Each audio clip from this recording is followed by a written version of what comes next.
My girlfriend said, I'm too young to be tied down. I need to explore my options. After 3 years together, I said, explore away. She came back 6 months later, ready to commit. I rejected her, saying I don't need you anymore, and the chaos erupted. Original post, I, 27 male, got the I need to find myself speech 3 weeks after putting a deposit on an apartment we were supposed to move into together. Mia, 25, and I had been together 3 years. Met at a friend's game night, hit it off immediately. She was funny, smart, gorgeous. We'd survived her finishing college, my job relocation, even a 6-month LDR stretch when she did an internship 2 states away. The conversation happened on a Thursday evening. We were at this taco place we loved, planning furniture layouts for the new apartment. Then she put her fork down. Derek, we need to talk. My stomach dropped. Nobody says that before good news. I've been thinking, she continued, twirling her hair nervously. I'm 25. I've only been with 3 guys including you. I feel like I'm missing out on experiences, you know? I'm too young to be tied down. I stared at her. Tied down? We're moving in together, not getting married tomorrow.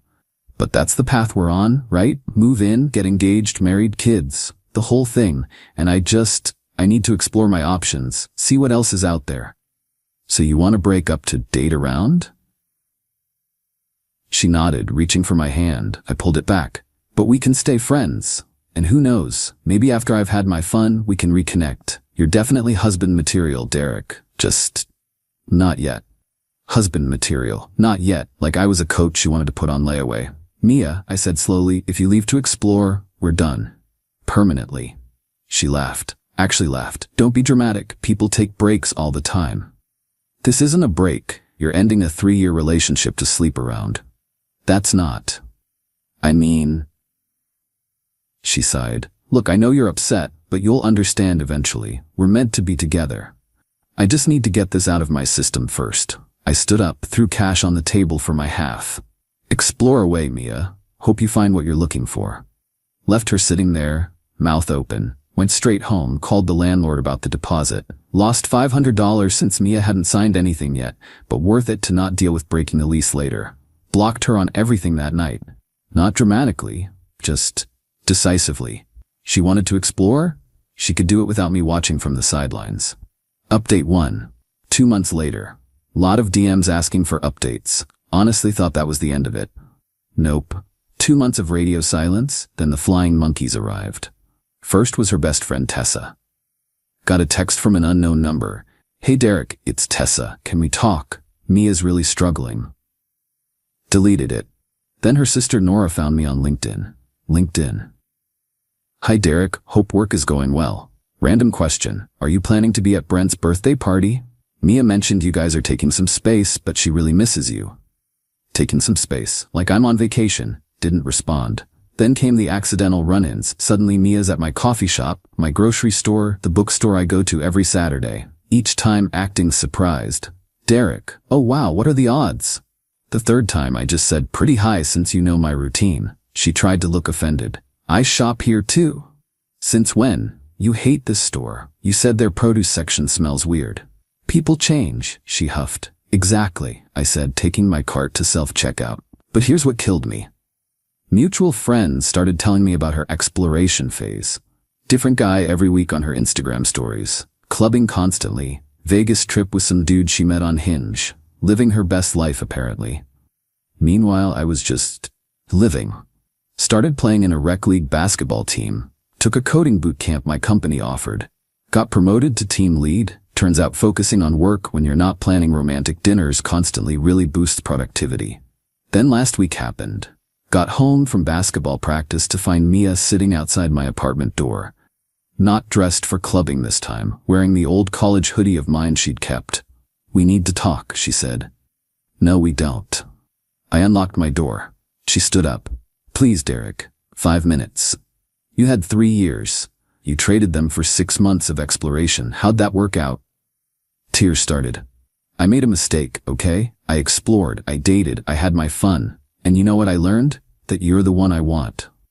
I actually laughed. I'm the one you want now, after you've test-driven every other option. That's not fair, isn't it? You literally told me I was husband material you wanted to save for later, like I'd just be waiting on the shelf. I thought you would wait. We had 3 years together.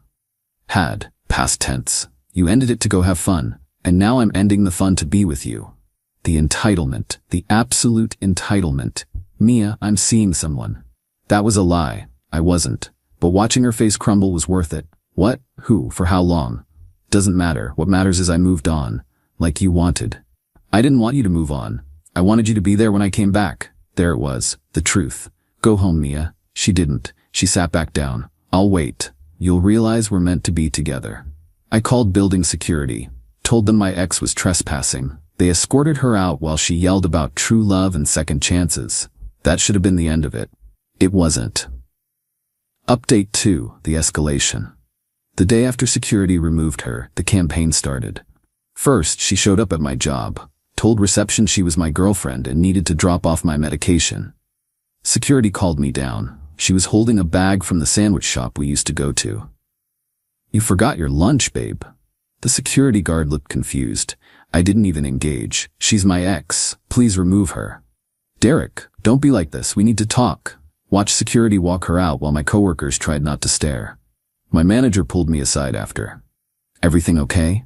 Ex-girlfriend having trouble with the concept of ex. Won't happen again. It happened again. Different approach though. Flowers arrived at my office. Huge arrangement. The card, for my soulmate. Always yours, M. Threw them in the break room. Let the admins enjoy them. Then came the social media blitz. Since I blocked her everywhere, she created new accounts, commenting on posts from 2 years ago with inside jokes, tagging me in memories on Facebook through mutual friends' accounts. Posted this long letter on Instagram about losing the love of her life to pride. My favorite part, he says he's moved on, but I know he still loves me. True love doesn't just disappear.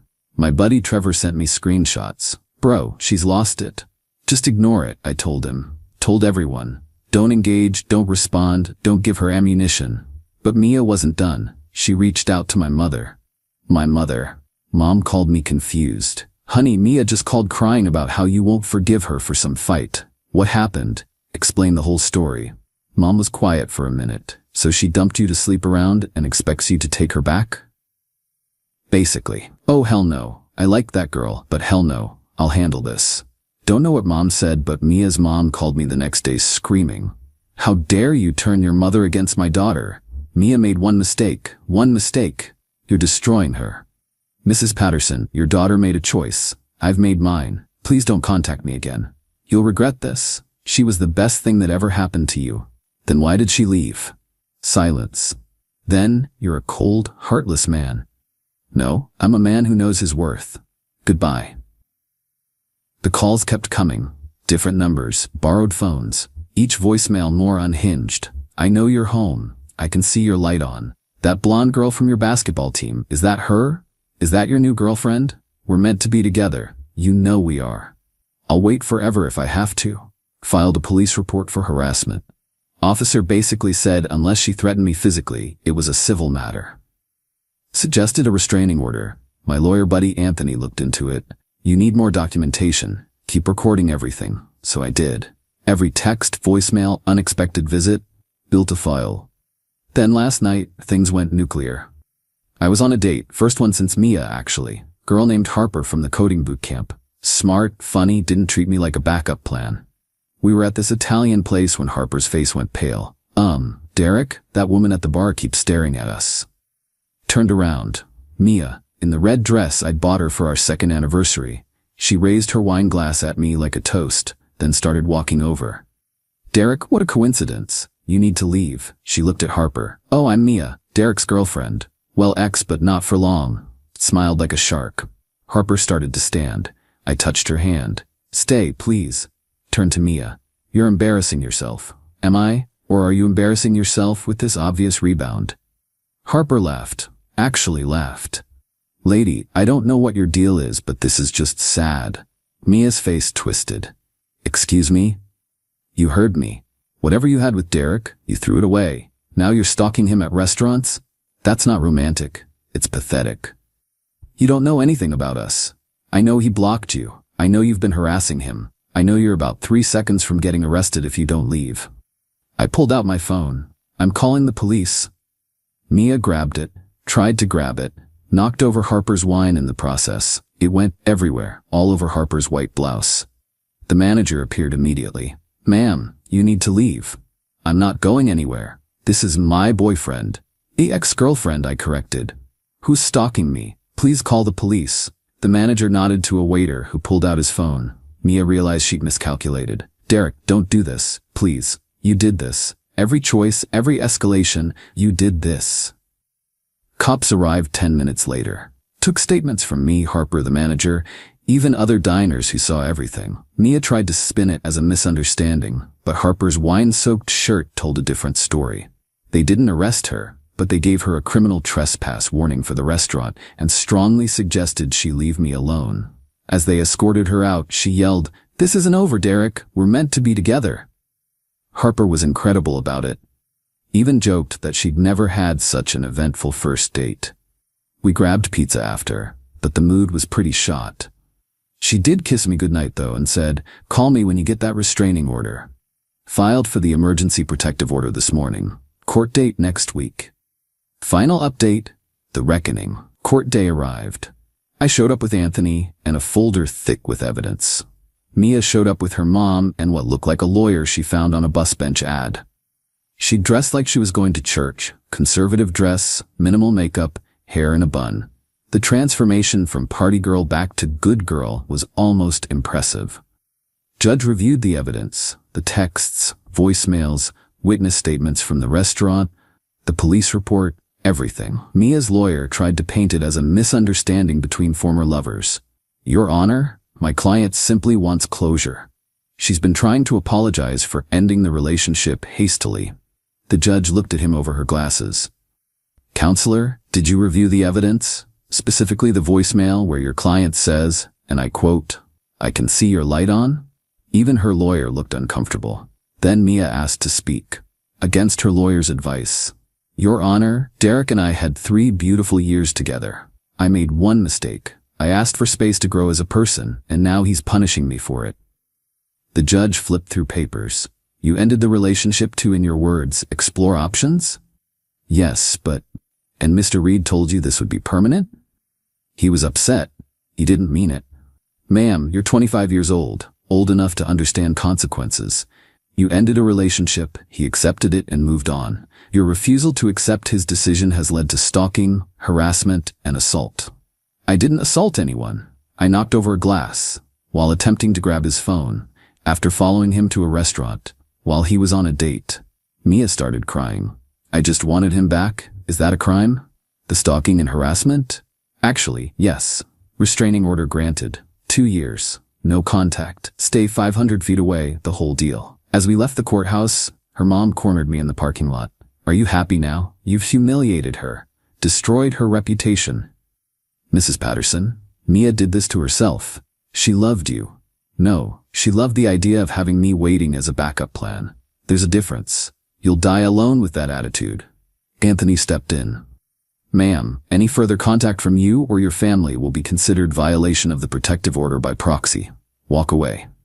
She huffed off, but not before spitting out, "Heck, she was too good for you anyway." "Right. That's why she was stalking me." The aftermath was swift. Mia lost her job. Turns out showing up to work sporadically because you're too busy stalking your ex doesn't impress employers. Her Instagram went from party pics to motivational quotes about surviving narcissistic abuse and rising from the ashes. Tessa reached out one last time through a mutual friend. "Just so you know, Mia's in therapy now. She realizes she messed up. Maybe in a year or 2 you could consider, no. But tell her therapy is great. Hope she learns from this. But we're never getting back together. Ever." "You're really cold, you know that?" "No, I'm someone who knows you can't treat people like safety nets." That was 3 months ago. Haven't heard anything since. The restraining order seems to be working. Harper and I are still dating. Taking it slow, but it's nice being with someone who actually wants to be with me, not just keeping me as an option. She jokes that she knew I was worth it when my crazy ex showed up. Only quality guys have stalkers that committed. Dark humor, but it helps. My mom still randomly texts me, "Thank God you didn't marry that girl about once a week." Dad just says I handled it better than he would have. The funny thing? If Mia had just broken up with me normally, said she wasn't feeling it anymore, wanted different things, I would have been hurt, but I would have understood. People grow apart. It happens. But the entitlement of thinking I'd wait around while she played the field, the assumption that I'd be grateful when she decided she was done, the absolute meltdown when I wouldn't follow her script, that told me everything I needed to know about who she really was. Looking back, there were signs. Little comments about how I was lucky to have her, how she'd chosen me over other guys, how I should be grateful she wasn't as high maintenance as her friends. She never saw me as a partner. I was an accessory, a safe, stable accessory she could put down and pick back up whenever convenient. Well, this accessory walked himself right out of her life. Best $500 deposit I ever lost. Probably saved me from a divorce that would have cost way more, financially and emotionally. To anyone reading this in a similar situation, you're not a backup plan. You're not someone's safety net. You're not required to wait around while they find themselves or explore or whatever they want to call it. When someone shows you how they value you, believe them. And value yourself enough to walk away, even when they stalk you afterward. Especially then, actually. Trust me, the restraining order paperwork is worth more than their promises ever were.